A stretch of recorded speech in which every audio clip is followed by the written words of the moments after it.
नमस्कार, मी संदीप शिनगारे, जानेफळ पंडित या ठिकाणाहून डॉक्टर पोटे साहेबांच्या शेतीला व्हिजिट देण्यासाठी या ठिकाणी आलेलो आहे। नेमकी एसआरटी पद्धत नेमकी काय आहे आणि एसआरटी पद्धत नेमकी मला जाणून घ्यायची होती आणि समजून घ्यायची होती, कारण आपण पारंपरिक शेती करत असून पारंपरिक पद्धतीने जी शेती करत आहेत, परंतु या शेतीमध्ये उत्पन्न आणि खर्च याचा ताळमेळ जर बघितला तर तो असमतोल आपल्याला आढळून येतो। परंतु या एसआरटी पद्धतीने शेती नफ्यात कशी आणता येईल यावर काही प्रयोग डॉक्टर पोटे साहेब या ठिकाणी करत आहेत। म्हणून मुद्दामहून मी आज दिनांक 25 ऑगस्ट 2025 ला साहेबांच्या शेतीला व्हिजिट द्यायला आलो, तर खरोखरच आनंद वाटला। या ठिकाणी मी आता या मक्याच्या पिकामध्ये उभा आहे आणि ही जी मका आहे, तर डॉक्टर साहेबांनी ही मका लावलेली बघा चायनीज पद्धतीनं, म्हणजे एका ठिकाणी 2 मक्याची दाणं लावून आणि दोन्हींना सारख्या पद्धतीची कंस आलेली आहेत। आणि यापूर्वी म्हणजे अगदी 0 मशागतीवर मागच्या वर्षीचा त्यांचा हा बेड तसाच आहे।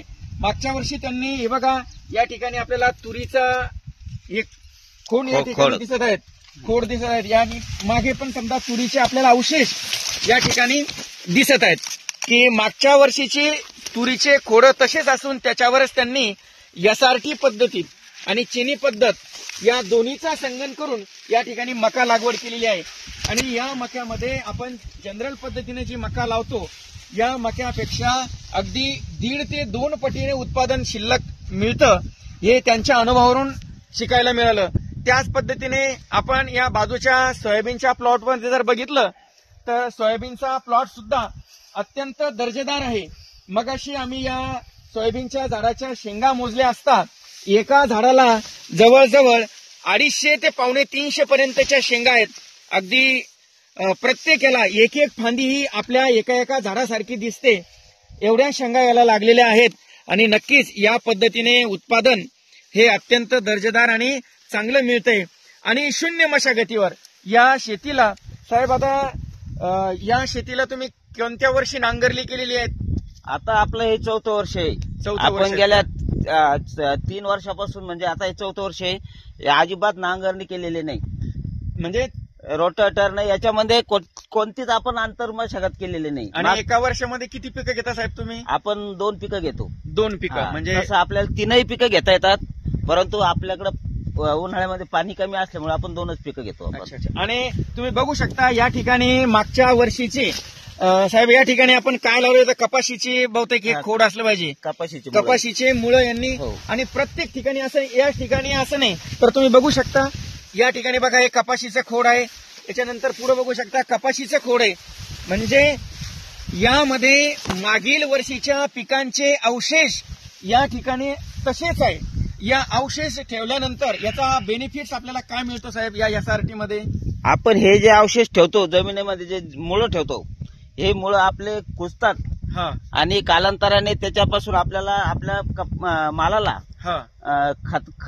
खत मिळतं याच्यापासून। आणि आपले जे गांडूळ आहे याच्यामध्ये असंख्य करोड आपल्या जमिनीमध्ये गांडूळ तयार झालेले, तर त्यांच्यासाठी हे खाद्य तयार मिळतं त्यांना यातून। आणि यामध्ये असं एक मला असं वाटतंय की परत पुन्हा याच्या ज्या मुळं आहेत ही मुळं कुजून त्या ठिकाणी जे स्पेस निर्माण होतो, या स्पेसच्या माध्यमातून या पिकाला चांगल्या पद्धतीची मुळांना हवा सुद्धा मिळते आणि मिळत असेल, आणि त्यामुळे पीक पण दर्जेदार येतं। कारण आता हवेतील नायट्रोजन ओढण्याचं काम आता हे सोयाबीनचं पीक तुम्ही या ठिकाणी घेतलेलं आहे, जवळजवळ 78% नायट्रोजन आपल्या हवेमध्ये, म्हणजे अतिरिक्त खताचा पुरवठा न करता हवेतलंच नायट्रोजन ही पीक शोषून घेऊन चांगल्या पद्धतीनं दर्जेदार सोयाबीन या ठिकाणी आलेले आहेत। साहेब, तुमच्या शेतीला व्हिजिट दिल्यानंतर खूप आनंद वाटला आणि खूप काही शिकण्यासारखं तुमच्या शेतीमधून आहे की अगदी कमी खर्चामध्ये कमी वेळेमध्ये दर्जेदार आणि 1.5 पट ते 2 पट पद्धतीने उत्पादन कसं घ्यावं हे तुमच्या शेतीमधून आम्हाला शिकायला मिळालं।